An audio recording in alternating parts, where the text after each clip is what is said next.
At the Heartland Lions Eye Banks, all corneal tissue pre-cut for DSEK transplant surgeries is prepared at our state-of-the-art laboratory location in Kansas City, Missouri.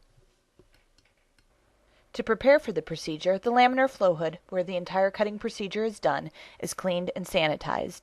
The operator involved in the tissue cutting procedure completes a surgical hand scrub and dons a surgical hat, mask, and gloves. The operator unpacks the Moria microkeratome kit into the sterilized processing field.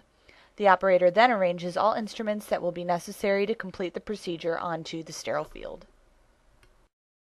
The BSS solution in the IV is set at a predetermined height to maintain a constant pressure in the anterior chamber. The circulator fills a viewing chamber with corneal storage media and then places the viewing chamber with the tissue next to the sterile field. The circulator also prepares the pachymeter probe for later use in measuring the thickness of the cornea. The operator uses a sterile syringe to draw fluid from the tissue vial and injects the fluid into the tubing leading to the anterior chamber. The cornea is carefully lifted by its scleral rim and centered onto the anterior chamber. Excess preservation fluid is removed using sterile surgical spears. The chamber's cover and guide ring are assembled and tightened into place. The cornea's full thickness is measured using the pachymeter.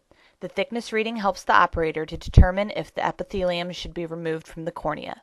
If indicated, the epithelium is removed by scraping the surface of the cornea with a surgical spear. A second pachymeter reading is taken. Based on the second measurement, the operator chooses the appropriate cutting head for the microkeratome. The sharp cutting blade is carefully inserted into the head. The operator makes several marks on the cornea with a skin marker that will aid in later determining the orientation of the corneal cap. A mark is also made in the center of the cornea. Several drops of irrigation solution are added to the guide ring to help lubricate the surface for smooth cutting. The microkeratome head is used to make a smooth and consistent cut, leaving a graft thickness of 120 to 170 microns. The cap thickness varies depending on the head used, and its thickness is important. The operator removes the newly cut corneal tissue cap and places it onto a Teflon disc, epithelial side down. The thickness of the tissue cap and the corneal bed are measured with the pachymeter. The tissue cap is placed back onto the cornea and oriented into its original position using the ink marks as guides.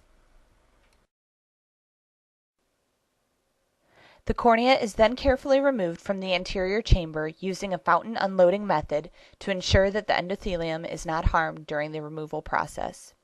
Both the cornea and tissue cap are placed into a viewing chamber, which is filled with fresh storage media.